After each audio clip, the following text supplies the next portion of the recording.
Good morning, students. Today we'll discuss equations reducible to a pair of linear equations in two variables. मतलब आपको दो equations दी होंगी, वो दिखने में linear equation नहीं लगेंगी आपको, लेकिन हम उन्हें we can reduce it to the linear equation form. For example, you're given these two equations. 2 upon x plus 3 upon y is equal to 13. 5 upon x minus 4 upon y is equal to minus 2. इस equation को हम ऐसे लिख सकते हैं, 2 को बाहर किया 1 upon x plus 3 into 1 upon y is equal to 13. 5 into 1 upon x minus 4 into 1 upon y is equal to minus 2. अब इस 1 अपॉन एक्स और 1 अपॉन वाई को हम किसी और लिटरल नंबर से डिनोट कर लेते हैं, say p and q. So the equations become 2 into p plus 3 into q is equal to 13. हमने 1 अपॉन एक्स को p ले लिया और 1 अपॉन वाई को q ले लिया. इसी तरह दूसरी इक्वेशन बन गई 5p minus 4q is equal to minus 2.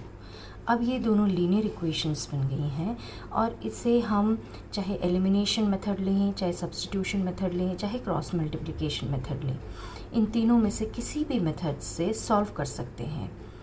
Solve करने के बाद p की वैल्यू आई हमारे पास 2 और q की value I 3.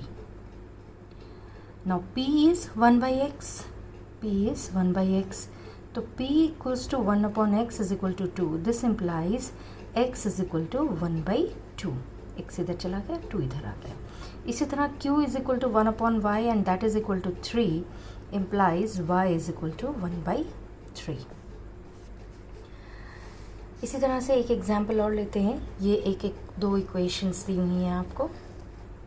5 upon x minus 1 plus 1 upon y minus 2 is 2. 6 upon x minus 1 minus 3 upon y minus 2 is 1. अब यहाँ पे 1 upon x minus 1 है, दूसरी इक्वेशन में भी 1 upon x minus 1 है. 1 upon y minus 2, यहाँ पर भी 3 into 1 upon y minus 2 है. तो 1 upon x minus 1 को हमने p रख लिया और 1 upon y minus 2 को हमने q रख लिया. So this is how the equation becomes 5 into 1 upon x minus 1 plus 1 into 1 upon y minus 2 is equal to 2. 6 into 1 upon x minus 1 minus 3 into y minus 2. 3 into 1 upon y minus 2 is 1. अब इसको रखा हमने p, तो 5p plus q is equal to 2. 6p minus 3q is equal to 1. इन दोनों equations से अब ये linear form आ गई. और आप अगर a1 अपॉन a2 चेक करेंगे तो 5 upon 6 is not equal to 1 upon minus 3. That means this can be solve by any of the algebraic methods, whether elimination, substitution और क्रॉस मल्टीप्लिकेशन मेथड. किसी भी method से आप इन्हें सॉल्व करके p and q की वैल्यू निकालेंगे. p and q, p comes out to be 1/3 and q comes out to be 1/3. ये आपने सॉल्व करके निकालना है, कैलकुलेट करना है. Therefore p is 1 upon x minus 1. This is equal to 1/3. That means x minus 1 is equal to 3 और x is equal to 3 plus 1 यानी कि 4. q is 1 minus 2. 1 upon y minus 2. तो q is equal to 1 upon y minus 2 and this is also equal to 1/3. हमने calculate किया q की value. तो y minus 2 is equal to 3 और y is equal to 3 plus 2 that is 5. तो इस तरह से हमने x and y की वैल्यूज़ निकाल ली. एक वर्ड प्रॉब्लम ले लेते हैं. A boat goes 30 kilometre upstream and 44 kilometre downstream in 10 hours. पहले तो upstream और downstream समझिए. अगर नदी, देखिए ये नदी ऐसे बह रही है, अगर नदी ऐसे बहती है और बोट ऐसे जाती है, दैट मीन्स अपस्ट्रीम. और जिस बहाव में नदी बह रही है उसी बहाव में अगर बोट भी जा रही है तो उसे कहते हैं डाउनस्ट्रीम. अब जाहिर सी बात है, अगर बोट अपस्ट्रीम जा रही है इसका मतलब बोट की स्पीड नदी की स्पीड से ज़्यादा होनी चाहिए. तो हमने माना let the speed of boat in still water. Still water मतलब जब पानी बह नहीं रहा है तो बोट की जो स्पीड है वो x किलोमीटर पर आवर है. And the speed of stream मतलब नदी is y kilometre per our. अब जब बोट डाउनस्ट्रीम जाएगी तो दोनों स्पीड्स ऐड हो जाएंगी, x plus y kilometre per hour हो जाएगी बोट की स्पीड। और जब बोट अपस्ट्रीम जाएगी, क्योंकि बोट की स्पीड ज़्यादा होनी चाहिए, तो अपस्ट्रीम स्पीड हो जाएगी x minus Y kilometre per hour. Now in 13 hours it can go 40 kilometre upstream and 55 kilometre downstream. अब एक बार क्वेश्चन फिर से पढ़ लीजिए। A boat goes 30 kilometre upstream and 44 kilometre downstream in 10 hours.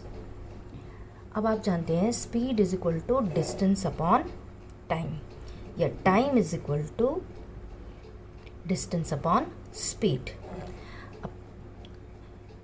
Upstream जाने में बोट ने कितना टाइम लिया, डिस्टेंस 30 किलोमीटर अपॉन स्पीड है x माइनस वाई, क्योंकि अपस्ट्रीम है।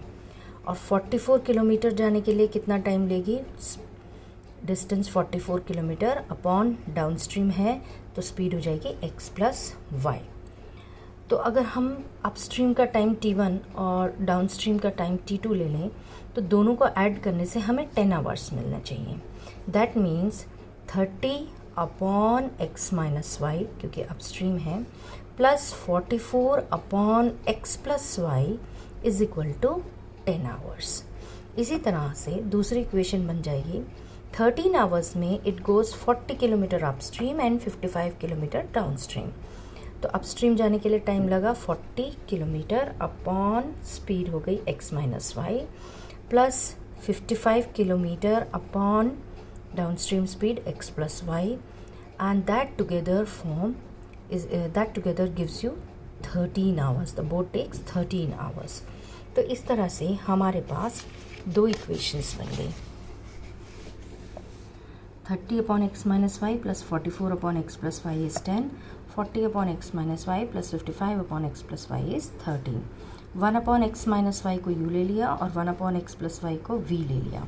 तो हमारी इक्वेशंस बनी 30u plus 44v is equal to 10, 40u plus 55v is equal to 13। किसी भी मेथड से, अलजेब्रिक मेथड से आप इन्हें सॉल्व करेंगे तो u की वैल्यू आई आपके पास 1/5 और v की वैल्यू आई 1/11। u था 1/x माइनस वाई, तो 1/x minus y is equal to 1/5 and 1/x plus 5 is equal to 1/11। This gives you x minus 5 is 5 and x plus y is 11. Again we have two linear equations in two variables x and y. इसको again आप किसी भी algebraic method से solve करिए and you get the value of x as 8 and y as 3. That means speed of boat is 8 km per hour and the speed of stream is 3 km per hour. I hope ये concepts आपको समझ में आए होंगे।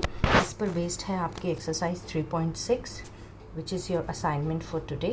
Thank you.